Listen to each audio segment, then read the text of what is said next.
दिल्ली के प्राचीन हनुमान मंदिर में भारी भीड़ दिखाई दी। लोग सुबह 4 बजे से ही लाइन में लग गए। धूप निकलते निकलते ये लाइन कई किलोमीटर लंबी हो गई। लोग बजरंगबली की एक झलक देखने के लिए घंटों तक लाइन में खड़े रहे। पाठशाला में अगला चैप्टर जिसमें आपको बताने जा रहा हूं, 54 साल बाद फिर चांद पर जा रहा है इंसान। वो 4 लोग जो चांद पर जाने के लिए निकल पड़े आज। चांद पर ऐसा कौन सा खजाना है भाई जिसकी तलाश में अमेरिका के बाद अब चीन भी जाने वाला है।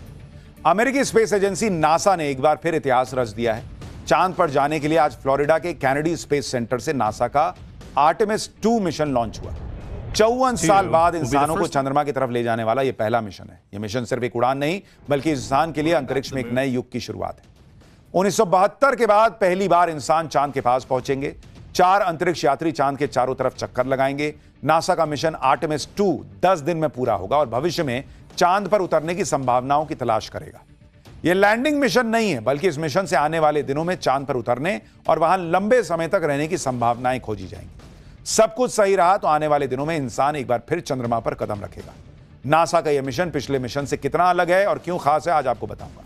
नासा के मून मिशन में कितने पार्ट में यह पूरा होने वाला है और चांद पर लैंडिंग की डेडलाइन क्या है, इसके बारे में भी आपको बताऊंगा। देखिए, यह सब 54 साल के बाद हो रहा है। 4 एस्ट्रोनॉट जो है वो इसके लिए निकल गए हैं और उन्हें कई सारी परेशानियों का सामना करते हुए वहां पहुंचना है। अब ये इस बार सिर्फ चांद को छूकर वापस आने के लिए लोग नहीं गए बल्कि इस बार मिशन बहुत बड़ा है। स्पेस के सबसे बड़े मिशन के लिए आज नासा का ऐतिहासिक आर्टेमिस 2 मिशन लॉन्च हुआ और इस मिशन ये मिशन इसलिए खास है क्योंकि अपोलो मिशन के बाद पहली बार इंसान सबसे लंबी अंतरिक्ष यात्रा पर निकले। आर्टेमिस 2 मिशन में ओरियन कैप्सूल 4 एस्ट्रोनॉट को 4 लाख किलोमीटर दूर लेकर जाएगा। 4 अंतरिक्ष यात्रियों की यह टीम अंतरिक्ष के उस हिस्से तक पहुंचेगी जहां आज तक कोई इंसान नहीं पहुंच पाया। फ्लोरिडा में नासा के कैनेडी स्पेस सेंटर से जब यह लॉन्चिंग हुई तो इसे देखने के लिए हजारों लोग जुट गए। अब 10 दिनों का इंतजार है जब यह मिशन पूरा होगा और चारों अंतरिक्ष यात्री वापसी करेंगे। यह मिशन इतना भी आसान नहीं है, इसलिए नासा ने अपने इस मिशन के लिए जबरदस्त तैयारी कर रखी है। इसके बाद भी टेक ऑफ से 1 घंटा पहले लॉन्च अबॉर्ट सिस्टम में कुछ दिक्कतें आई जिससे लॉन्चिंग पर खतरा मंडराने लगा था। यह रॉकेट का वो इमरजेंसी एग्जिट होता है जो खराबी आने पर एस्ट्रोनॉट्स वाले हिस्से को तुरंत रॉकेट से अलग कर देता है। सेफ्टी चेक के लिए काउंटडाउन घड़ी को 10 मिनट पर रोक दिया गया और सब कुछ ठीक होने के बाद एस्ट्रोनॉट रवाना हुए।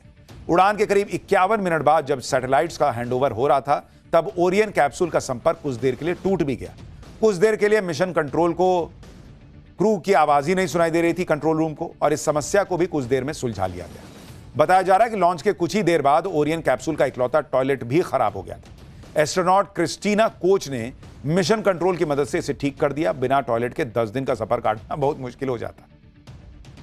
आर्टेमिस 2 मिशन में खतरा इसलिए ज्यादा है क्योंकि इसमें 4 एस्ट्रोनॉट सवार हैं। अपनी जान जोखिम में डालकर चांद के सफर पर जाने वाले एस्ट्रोनॉट कौन है वो भी बताता हूं। आर्टेमिस 2 मिशन की कमान रीड वाइजमैन के हाथ में है। 50 साल के रीड वाइजमैन नेवी पायलट रह चुके हैं। इन इंटरनेशनल स्पेस स्टेशन में 165 दिन बिताने का एक्सपीरियंस है। दूसरे एस्ट्रोनॉट विक्टर ग्लोवर हैं जो एक पायलट हैं। विक्टर ग्लोवर की उम्र 49 साल है और वो नेवी के पायलट रह चुके हैं। विक्टर ग्लोवर चांद के पास जाने वाले पहले ब्लैक अंतरिक्ष यात्री हैं। चांद के करीब जाने वाली क्रिस्टीना कोच पहली महिला एस्ट्रोनॉट हैं जो कि इस मिशन में एक एक्सपर्ट के तौर पर गई। क्रिस्टीना कोच की उम्र 47 साल है और वो इंजीनियर हैं। अंतरिक्ष में 328 दिन रहने का रिकॉर्ड उनके नाम है। इस मिशन के चौथे एस्ट्रोनॉट जेमी हैंसन हैं जो कनाडा से हैं। जेमी हैंसन की उम्र 50 साल है और वो फाइटर पायलट है। ओरियन स्पेसक्राफ्ट को ले जाने वाला SLS रॉकेट अंतरिक्ष में अपने लक्ष्य तक पहुंचने के बाद अलग हो गया। नासा ने इसका वीडियो भी जारी किया है। देखिए कैसे अलग हो रहा है। रॉकेट से अलग होने के बाद ओरियन कैप्सूल को मैनुअली कंट्रोल किया गया। पायलट विक्टर ग्लोवर ने करीब 1 घंटे तक ओरियन कैप्सूल की टेस्ट ड्राइव की। यह पहली बार था जब किसी ने इस कैप्सूल को मैनुअली कंट्रोल किया। इसके बाद सभी एस्ट्रोनॉट्स ने अपने ऑरेंज सूट उतार दिए। स्पेस कैप्सूल में रहने के दौरान ज्यादातर काम अकेले नहीं हो सकता, ऐसे में सभी ने एक दूसरे की मदद भी की। नासा ने अपोलो कार्यक्रम 1972 में खत्म कर दिया। उस समय पूरा ध्यान पृथ्वी की कक्षा यानी लोअर ऑर्बिट की ओर शिफ्ट किया गया। लेकिन अब दुनिया बदल गई है। चांद पर पानी, खनिज और ऐसे संसाधन हैं जो भविष्य की स्पेस इकोनॉमी के लिए जरूरी है।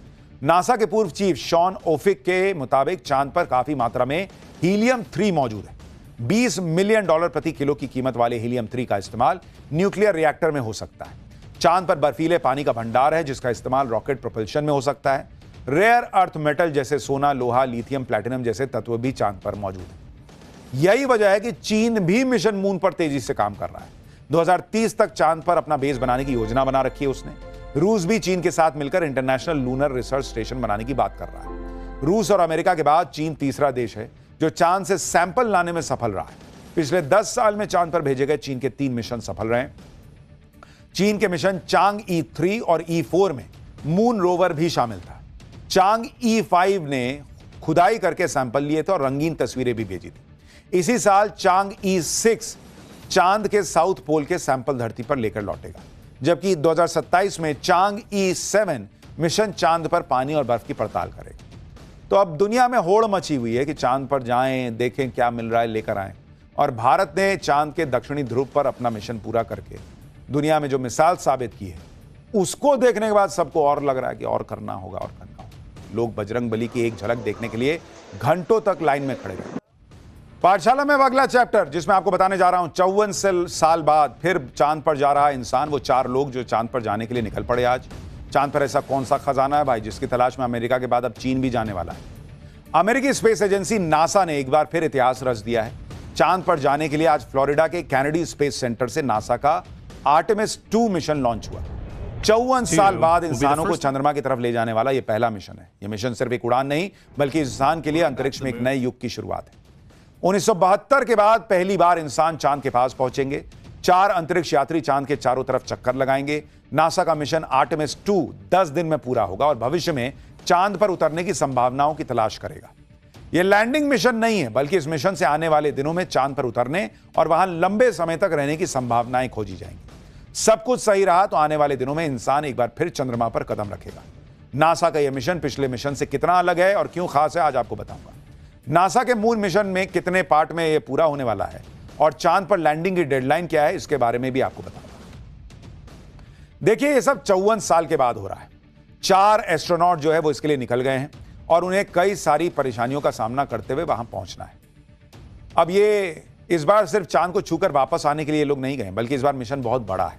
स्पेस के सबसे बड़े मिशन के लिए आज नासा का ऐतिहासिक आर्टेमिस 2 मिशन लॉन्च हुआ और इस मिशन ये मिशन इसलिए खास है क्योंकि अपोलो मिशन के बाद पहली बार इंसान सबसे लंबी अंतरिक्ष यात्रा पर निकले। आर्टेमिस 2 मिशन में ओरियन कैप्सूल 4 एस्ट्रोनॉट को 4 लाख किलोमीटर दूर लेकर जाएगा। 4 अंतरिक्ष यात्रियों की यह टीम अंतरिक्ष के उस हिस्से तक पहुंचेगी जहां आज तक कोई इंसान नहीं पहुंच पाया। फ्लोरिडा में नासा के कैनेडी स्पेस सेंटर से जब यह लॉन्चिंग हुई तो इसे देखने के लिए हजारों लोग जुट गए। अब 10 दिनों का इंतजार है जब यह मिशन पूरा होगा और चारों अंतरिक्ष यात्री वापसी करेंगे। यह मिशन इतना भी आसान नहीं है, इसलिए नासा ने अपने इस मिशन के लिए जबरदस्त तैयारी कर रखी है। इसके बाद भी टेक ऑफ से 1 घंटा पहले लॉन्च अबॉर्ट सिस्टम में कुछ दिक्कतें आई जिससे लॉन्चिंग पर खतरा मंडराने लगा था। यह रॉकेट का वो इमरजेंसी एग्जिट होता है जो खराबी आने पर एस्ट्रोनॉट्स वाले हिस्से को तुरंत रॉकेट से अलग कर देता है। सेफ्टी चेक के लिए काउंटडाउन घड़ी को 10 मिनट पर रोक दिया गया और सब कुछ ठीक होने के बाद एस्ट्रोनॉट रवाना हुए। उड़ान के करीब 51 मिनट बाद जब सैटेलाइट्स का हैंडओवर हो रहा था तब ओरियन कैप्सूल का संपर्क कुछ देर के लिए टूट भी गया। कुछ देर के लिए मिशन कंट्रोल को क्रू की आवाज ही नहीं सुनाई दे रही थी कंट्रोल रूम को, और इस समस्या को भी कुछ देर में सुलझा लिया गया।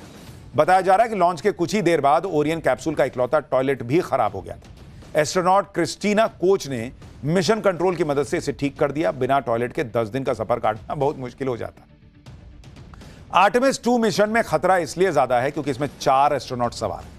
अपनी जान जोखिम में डालकर चांद के सफर पर जाने वाले एस्ट्रोनॉट कौन है वो भी बताता हूं। आर्टेमिस 2 मिशन की कमान रीड वाइजमैन के हाथ में है।